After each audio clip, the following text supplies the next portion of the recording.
So I want to make a video about marriage and just a few things that I want to say. I did something yesterday because it was I was just thinking about my sister, and it was really bothering me how someone can want a divorce, how you can separate from each other, how you could basically be down each other's throats, wanting to cause problems for the other person because you want a divorce and they are refusing. And if someone is not working and has never worked and is refusing to get a divorce because they are hoping that the other person is going to continue working and making money and earning money, and you're refusing to get a divorce because you want, when the divorce comes through, you want it, you want more of that money.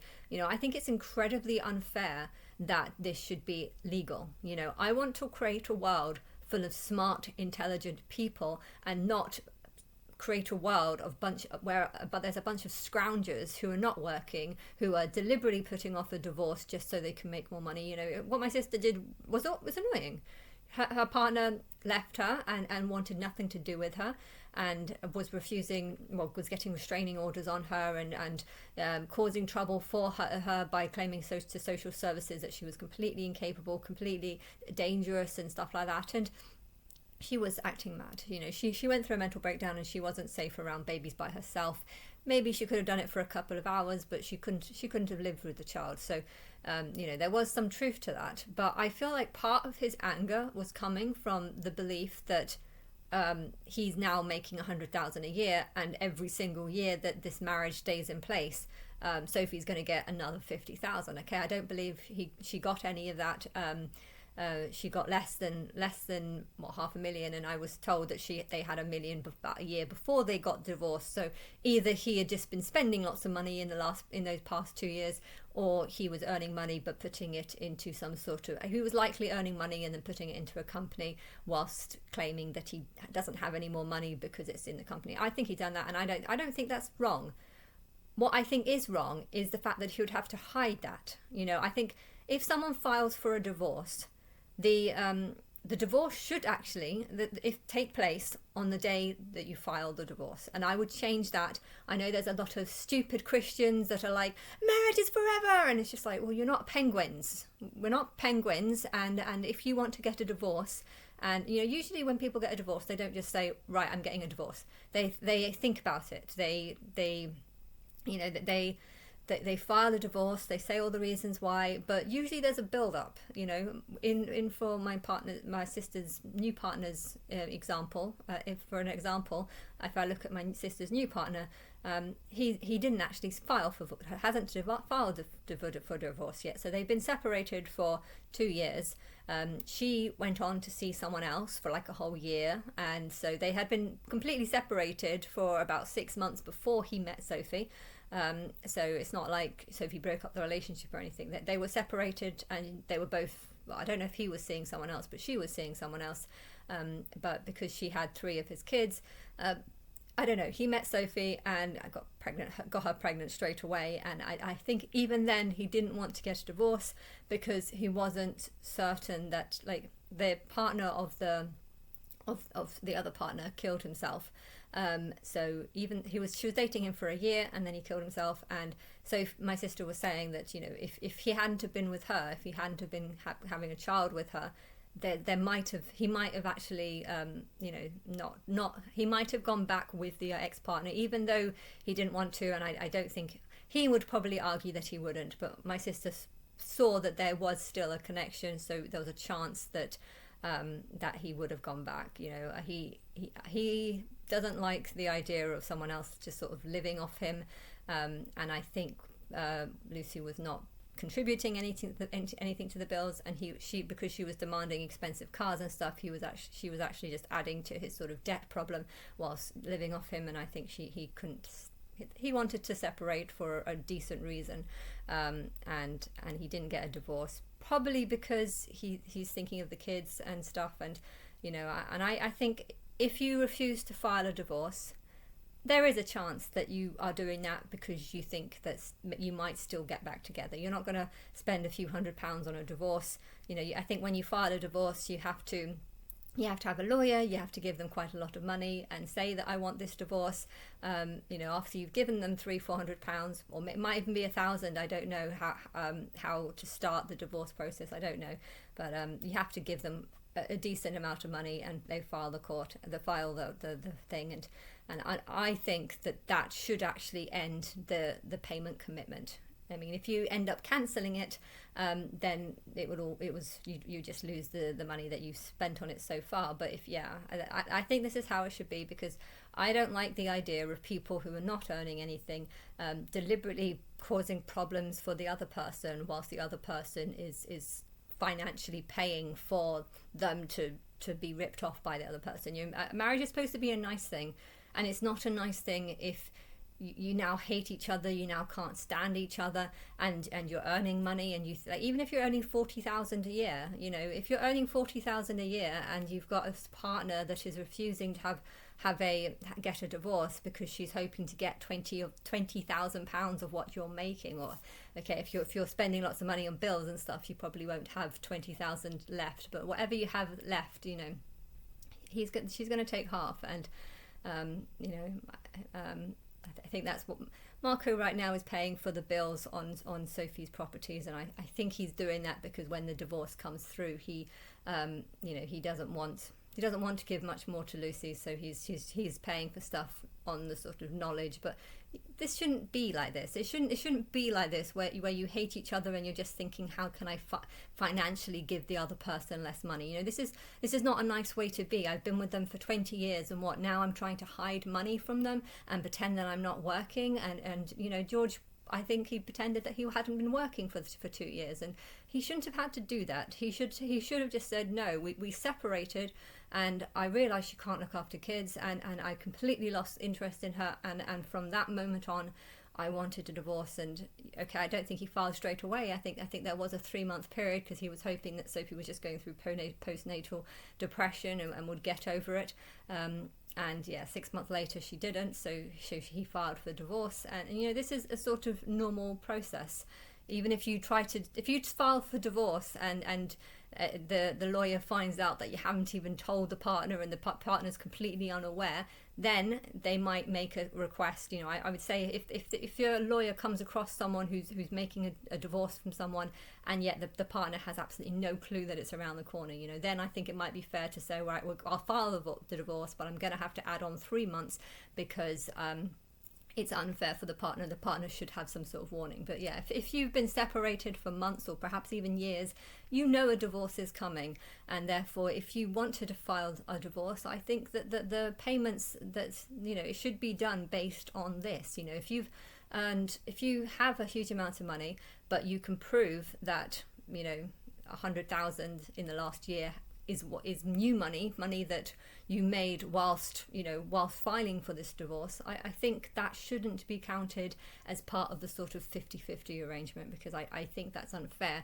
and I don't like the idea of people who are not working taking advantage of people who are working by doing things like deliberately causing them problems and putting off a divorce for that reason. I think it's wrong, and the law should be about right or wrong. It is wrong to put off a divorce so that you can just scrounge off your richer partner. This is wrong. When you're together, you're getting things from each other. Even if you hate each other, you're still getting sex from. You might still be getting sex, or you might still be getting comfort. You might still be getting lots of stuff. If you choose not to file for a divorce for a year because you think there's a possibility that you might get back together, then okay, you have to. You're forfeiting all your earnings, but maybe the other person's earning it. So I also, when it comes to 50-50 splits, I think it's wrong if one partner is not working, not doing anything, and not even contributing too much. It's wrong if it's a very unbalanced relationship. But some people go for the unbalanced relationship.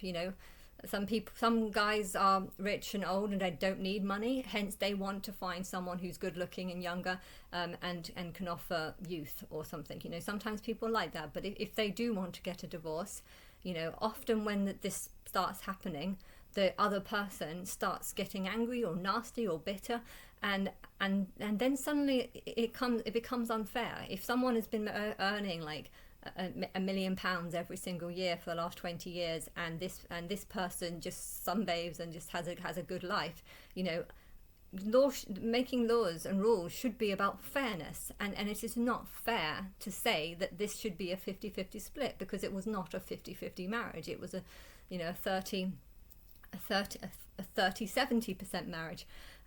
If, however, the woman, usually the woman, I'm going to say woman here because the woman is probably the one that's not working, but if the woman did contribute quite a lot, and say if the woman kind of was working, say someone has, the partner has like a solicitor's firm, and the woman is often the female is often offering advice and motivation, and doing her share, of a decent share of the of him making money. Maybe she doesn't work because she knows that she can't get a job, and she'd rather put her partner first to help him make a lot of money, and maybe then you can have like an argument whether it's 30, or maybe she should get 35%, or maybe she should get 50%. If she's looking after kids, that's when it starts changing. If she's gone on to have kids and is not working because she's looking after them, and is being like the full-time mother, and he can't work if he has to take care of the kids, so therefore one could argue that her job and her role is just as important as him, hence it should. So I think a 50-50 split is fine if the poorer one is a full-time mother, and a good one, not just someone who just had the kid and then ran off, or had the kid and is just expecting nannies to do everything whilst she does absolutely nothing. I think there should be you shouldn't need a prenup if it's a very unbalanced relationship where one is doing everything and the other is doing nothing but looking pretty. I think it's unfair for a 50-50 split. So those are the two things that I would change about marriage, for fairness reasons. And also it would help afterwards. If one is thinking that I'm going to lose half my wealth because of this, they might start getting nasty towards the other person, and start accusing them of being mentally ill, and a list of other things. And divorce can get really nasty if one person feels like their wealth is just going to be stolen away from them. I don't like George very much, but I think I would sympathize with him, because he feels almost like he was ripped off. Like, they were together for 13 years, but they were only married for 3. And I bet he's going to now, for the rest of his life, see that 3-year marriage as being the worst mistake of his life. Because if he hadn't have got married and separated, he would have kept everything, basically. And because of that marriage, he lost $375,000. But yeah, it's, because of that, it's he's angry over losing this wealth, and I think that's a fair amount. I think that is a completely fair amount, because my sister didn't get a job, she didn't learn skills, she probably became slightly mentally ill because of not being able to work, so it's not that she couldn't work, she could have worked, but because he was earning more and she was not going to make anywhere near as much, it didn't make sense for her to work. So she just put his needs first and stuff. But yeah, if she would have come out with 600,000, which is probably what she should have got, or maybe even 700,000, if she would have come out with 600,000, I would have felt that is completely unfair, considering how unbalanced the relationship was, and I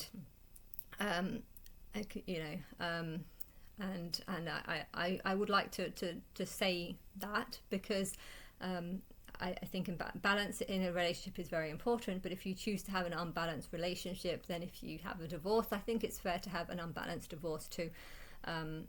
But unless, of course, there's kids involved, in which case, if it was Marco's case, and at least he was only going to get a third, 1/3 rather than half, she's probably not going to get enough money to be able to buy I don't think she's going to have much money at all, but if say they had money because they're renting, but if Marco had money and only gave his ex-partner 30%, she probably wouldn't have enough money to have a house, and if she doesn't have enough money to have a house, then the 8-year-old and the two 18 or the 18 and 19-year-old, they wouldn't have a place to visit or live because she wouldn't have enough money to have a house. So sometimes 50% is good if the kids are living with that person, because that's how the kids can guarantee having a home by having, you know, a decent amount. I suppose every case is different, but yeah. I think a lot of people are realizing that marriage is a very stupid idea, because you basically just tie yourself to someone. If that person is rich, then, or semi-rich, or equally as rich as you, or almost as rich as you, and if you're planning on just staying with them until the day you die, then it's a good thing. But if there is a potential of a divorce, you know, you don't want to just be making the worst financial decision of your life. And therefore, I think, I just want to add that, because I don't even know how many rich people marry a woman that just doesn't work at all. But I know it happens a lot in Islamic families, where the mother never works. But yeah, there is a difference between just having a partner that just does nothing and having a partner who is a good mum and does lots. So I think whether they get 50 or 30% does depend on their role as a mother.